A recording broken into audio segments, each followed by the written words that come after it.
हर सांस जो मैं लूं, हर सांस। How our spiritual practice can help us manage time, information, and energy you talked about earlier?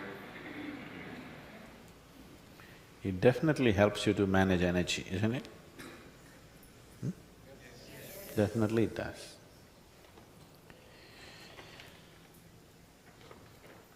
Information,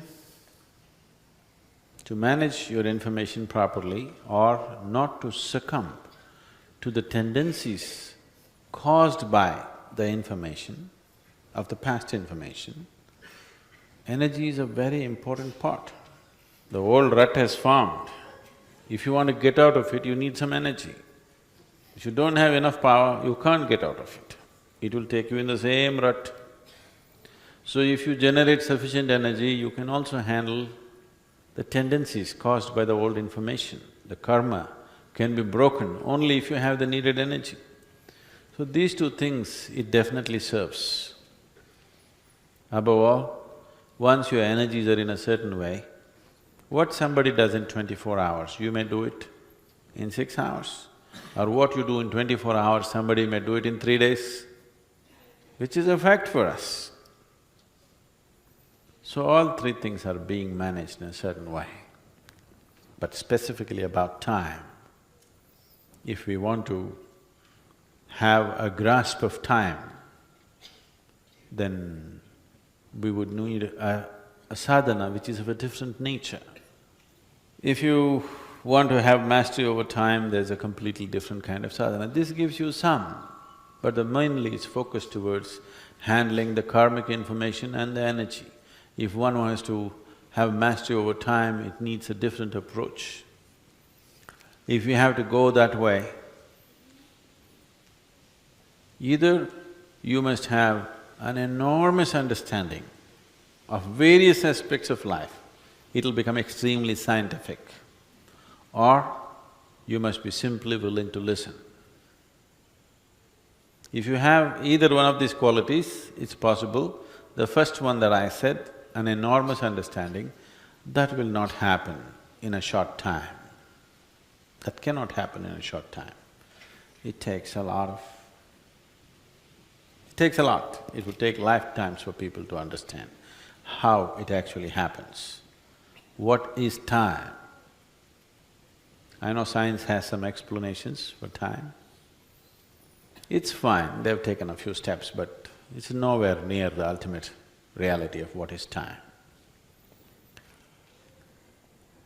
So, I would say, going into that such sadhana right now limits itself to only those people who will simply listen. If I tell them, jump into your well, they will jump. Not an open well, tube well. Yes. If I say, jump into your tube well, they will squeeze themselves and go into the tube well. If they are like that, we can do kala-related sadhana. You have heard of Kirtimoka? Every temple is adorned with the image of Kirtimoka. When Shiva said simply, you eat yourself up. He said, I'm hungry. He said, you eat yourself up. He simply ate himself up. Only his face, mouth and hands were left.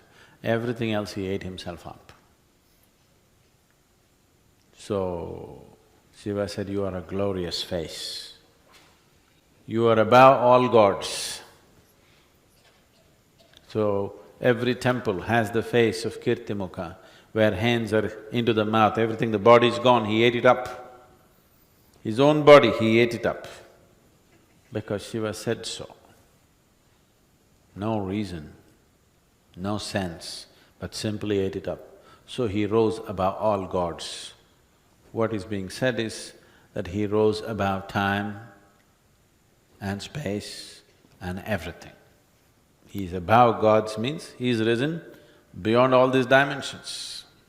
Because even gods are subject to some of these realities. He is above all that. Once you came here as a human being, life got a little complicated.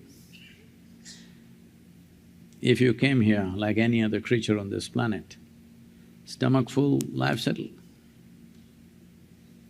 Once you come here as a human being, stomach empty, only one problem. Stomach full, 100 problems. So what we are calling as life here is just a certain combination of time and energy. This combo of time and energy, unfortunately, majority of the people never learn to handle it seamlessly and wonderfully. Hitch after hitch, everything is a problem. If you're a toddler, you have diaper problems. If you become an adolescent, you have hormonal problems. If you become middle-aged, there is a crisis. Old age is horrible. Every phase of life, people are seeing it as some kind of a problem. Of course, death is a serious problem. So this combination of time and energy, we must understand the nature of what we are handling. Time, by its own nature, is such, you do something, it rolls. If you don't do something, it rolls. You don't have to push it, I'm saying. Hello? As you're sitting here, it's rolling away. You're doing a lot of things, it's rolling away. You do nothing, it rolls away. You're awake, it rolls away. You're asleep, it rolls away. But without having mastery over time, nobody can determine the nature of their destiny in their lives. How to grab time? People are talking about time management. Have you ever managed time? As you sit here, it's ticking away. And what's ticking away is not a clock. What's ticking away is our life itself. Hello? Since I walked in, you're 2 minutes closer to your grave. Yes, you are. Me too. This is the nature of time. Whatever you do not do anything you want, but you're not able to roll it back, it is only rolling forward. It is just that, if you are happy, it seems to tick away very fast. If you're miserable, it goes very slowly for you. Have you noticed this? On a particular day, you're very happy, 24 hours, chup. Now you're depressed, 24 hours feel like a eon for you. Yes or no? Yes. So only miserable people have a long life. If you're a joyful person, it's a brief life. If you're an ecstatic person, it's just a moment, poof, it's gone before you know what's happening. Life has gone so fast that even my body has not realized time has gone by and it's still I have not realized time has gone by. This is the 30th year of Isha, 30th anniversary of Isha Foundation, and I can't believe 30 years, it feels like 3 days in my experience. And in these 3 days or 30 years, my schedules are… Singapore is a holiday for me, I just come to golf and otherwise, my schedules are insane, okay? Every day, 20 hours minimum, we are on. I have never missed a single airplane till now. In a day, sometimes I've been in 6 airports, but I've never missed an airplane, I never missed an appointment, I've never been late to an appointment in 30 years. But I don't manage time, I manage myself. Time, how to manage? It's too big a thing to manage, it's not in your hands. Whether you like it or not, it's ticking away, isn't it? Yes? If you sit here, it's ticking away, if you jump around, it'll tick away. Do whatever you want, it'll tick away, isn't it? But what you can do with yourself, that you can manage, there's nothing to do with the time. So self-management, not time management. Just a few days ago, I was flying in from India.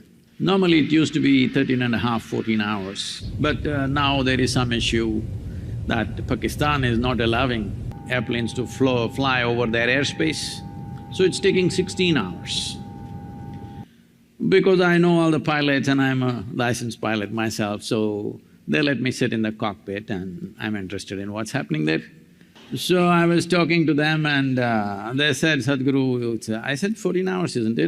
They said, no, Sadhguru, 16 hours, it's so long. Then I said, see, I'm not complaining. Because just a century ago, if I had to go to United States, it was 60 days.